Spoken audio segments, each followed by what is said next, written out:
मंडळी, महाराष्ट्राच्या राजकारणात पुन्हा एकदा राज्यसभा निवडणुकीच्या निमित्तानं नवे समीकरण तयार होताना दिसत आहेत. इतक्या दिवसांपासून आपण कुणाची नावं भाजपकडून येतील यावर चर्चा करत होतो. आज भाजपनं राज्यसभेसाठी आपल्या उमेदवारांची यादी जाहीर केली. त्यात काही अनपेक्षित नावं आहेत तर काही अपेक्षित नावं आहेत. या सगळ्यांनी आता लक्ष वेधून घेतलं आहे. विनोद तावडे, रामदास आठवले, माया युनाते आणि रामराव वडकुते या 4 नावांवरती शिक्कामोर्तब करत भाजपनं एकीकडे संघटनेतील कामगिरीला बक्षीस दिलं तर दुसरीकडे सामाजिक आणि प्रादेशिक संतुलन साधण्याचा प्रयत्न केल्याचं दिसत आहे. पण या यादीमुळं अनेक मोठ्या इच्छुक नेत्यांना धक्का बसल्याची देखील चर्चा आहे. याच पार्श्वभूमीवर अजून एक महत्त्वाची चर्चा समोर आली, ती म्हणजे जर शरद पवार स्वतः या निवडणुकीच्या समीकरणात सक्रिय नसतील तर भाजप 7वा उमेदवारही उतरवू शकतो, अशी चर्चा राजकीय वर्तुळात रंगताना दिसते. मग भाजपची ही उमेदवारांची निवड नेमका कोणता राजकीय संदेश देते, कोणाला संधी आणि कोणाला धक्का, आणि राज्यसभेच्या या निवडणुकीतून महाराष्ट्राच्या पुढील राजकारणाची कोणती दिशा ठरवू शकते, हे सगळं आज आपण सविस्तर समजून घेणार आहोत. नमस्कार, मी स्वप्नील आणि आपण पाहता त्याचं काय महाराष्ट्र. महाराष्ट्रातील 7 जागांसाठी होणाऱ्या राज्यसभेच्या निवडणुकीकडे सध्या राज्याच्या राजकारणाचं लक्ष लागलं आहे. कारण राज्यसभा ही केवळ संसदेतली एक जागा नसते, तर ती पक्षांच्या राजकीय रणनीती, सामाजिक संतुलन आणि भविष्यातील नेतृत्वाच्या समीकरणांचं प्रतिबिंब असते. आणि याच पार्श्वभूमीवर भाजपनं आपल्या 4 उमेदवारांची घोषणा केली आहे. या यादीत सर्वात चर्चेत असलेलं नाव म्हणजे भाजपचे राष्ट्रीय सरचिटणीस विनोद तावडे. विनोद तावडे हे महाराष्ट्राच्या राजकारणात नवं नाव नाही. ते राज्यात मंत्री राहिले आहेत. संघटनाही मोठी भूमिका त्यांनी निभावत होते. गेल्या काही वर्षात त्यांची भूमिका राज्यापेक्षा राष्ट्रीय पातळीवर अधिक दिसून येत होती. सदस्य नोंदणी मोहिमेत त्यांनी विक्रमी अशी कामगिरी केली. तसंच बिहार आणि हरियाणामधील निवडणुकांमध्ये प्रभारी म्हणून त्यांनी पक्षासाठी महत्त्वाची भूमिका निभावली. त्यामुळे अनेक राजकीय विश्लेषकांच्या मते ही उमेदवारी केवळ राज्यातील समीकरणामुळे नाही, तर राष्ट्रीय स्तरावर केलेल्या कामगिरीची दखल म्हणून देण्यात आली आहे. मात्र दुसरं महत्त्वाचं नाव म्हणजे केंद्रीय राज्यमंत्री रामदास आठवले. गेल्या काही दिवसांपासून त्यांच्या उमेदवारीबाबत उलटसुलट अशा चर्चा सुरू होत्या. त्यांना पुन्हा संधी मिळेल का नाही याबाबत संभ्रम निर्माण झाला होता. पण अखेरीस भाजपनं त्यांना सलग 3ऱ्यांदा राज्यसभेत पाठवण्याचा निर्णय घेतला. यामागे एक मोठा राजकीय संदेश असल्याचं मानलं जात आहे. रामदास आठवले यांच्या माध्यमातून भाजपनं आंबेडकरी समाजाशी असलेला आपला राजकीय संवाद कायम ठेवण्याचा प्रयत्न केला आहे. महाराष्ट्रात दलित आणि आंबेडकरी मतदारांची राजकीय ताकद लक्षात घेता हा निर्णय भाजपसाठी महत्त्वाचा मानला जातो.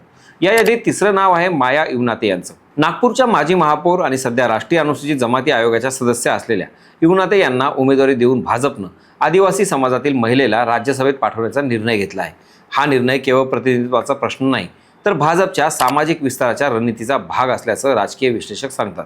विशेषतः विदर्भात आदिवासी समाजाचा प्रभाव लक्षात घेता हा निर्णय भविष्यातील निवडणुकांसाठी महत्त्वाचा ठरू शकतो. 4थं नाव आहे रामराव वडकुते. हिंगोली जिल्ह्यातील वडकुते हे विधान परिषदेचे माजी आमदार असून त्यांनी पक्षासाठी संघटनात्मक काम मोठ्या प्रमाणात केलं आहे. लोकसभा निवडणुकीत ते हिंगोलीचे प्रमुख म्हणूनही काम पाहत होते. त्यामुळे ही उमेदवारी संघटनेतील कामगारांना दिलेलं प्रोत्साहन मानली जात आहे. मात्र या 4 नावाइतकीच महत्त्वाची गोष्ट म्हणजे ज्यांना संधी मिळाली नाही ते. कारण राज्यसभेसाठी भाजपमध्ये अनेक मोठे नेते प्रयत्न करत होते. लॉबिंग सुरू होतं, चर्चा सुरू होत्या, पण अंतिम यादीत काही नवीन चेहरे समोर आले. त्यामुळे पक्षातील अंतर्गत समीकरणाबाबतही चर्चा रंगली आहे. आता या निवडणुकीचा मोठा राजकीय कोन म्हणजे 7व्या जागेचं गणित. महाराष्ट्रात राज्यसभेच्या 7 जागांसाठी निवडणूक होत आहे. विधानसभेतील संख्याबळ पाहता काही जागा निश्चित असतात, पण शेवटी जागा ही नेहमीच राजकीय डावपेचावर अवलंबून असते.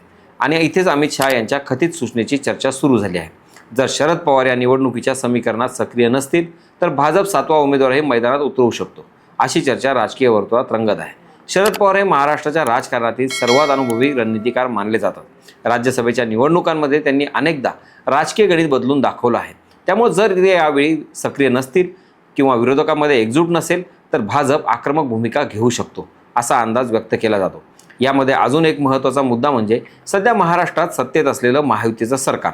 भाजप, शिवसेना शिंदे गट आणि अजित पवार यांच्या राष्ट्रवादी काँग्रेसचा गट यांची मिळून सत्ता चालवत आहेत.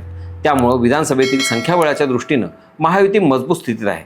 हीच ताकद राज्यसभेच्या निवडणुकीतही दिसू शकते. दुसरीकडे विरोधी पक्षांची स्थिती देखील महत्त्वाची ठरणार आहे.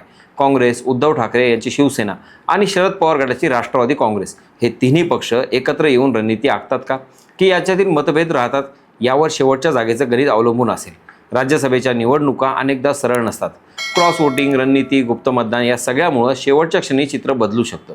महाराष्ट्राच्या राजकारणात याआधी असे प्रसंग घडले आहेत जिथे शेवटच्या क्षणी संपूर्ण समीकरण उलटलं आहे.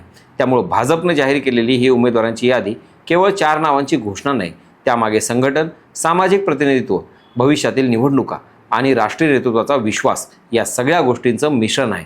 आणि त्याचवेळी विरोधी पक्षांसाठी देखील हा एक मोठा राजकीय इशारा आहे. कारण राज्यसभा ही केवळ दिल्लीतील संसद नाही, तर ती राज्यातील राजकीय ताकदीचं प्रतीक असते. आणि महाराष्ट्रासारख्या मोठ्या राज्यात प्रत्येक जागेचं महत्त्व खूप मोठं असतं. म्हणजेच भाजपनं जाहीर केलेली राज्यसभेची ही उमेदवारांची यादी एक साधा राजकीय निर्णय नाही, तर त्यामागं अनेक स्तरांवरची रणनीती दडलेली असते. संघटनेतील कामगिरीला बक्षीस, सामाजिक संतुलन साधण्याचा प्रयत्न आणि विरोधकांना दिलेला राजकीय संदेश या सगळ्या गोष्टी या निर्णयातून स्पष्ट दिसतात. आता खरी उत्सुकता आहे ती पुढच्या टप्प्याची. 7व्या जागेचं गणित नेमकं कसं बसणार? विरोधक एकत्र येणार की पुन्हा मतभेद दिसणार? आणि महाराष्ट्राच्या या राज्यसभा निवडणुकीत अजून कोणते राजकीय ट्विस्ट पाहायला मिळणार? हे सगळं पुढच्या काही दिवसात स्पष्ट होणारच आहे. याबाबत तुम्हाला काय वाटतं कमेंटमधून नक्की सांगा. बाकी राजकारणाच्या आखाड्यात आपली नजर कायम असणारच आहे. तेव्हा कुठेही जाऊ नका, पाहत राहा, सबस्क्राईब करा. त्याचं काय महाराष्ट्र.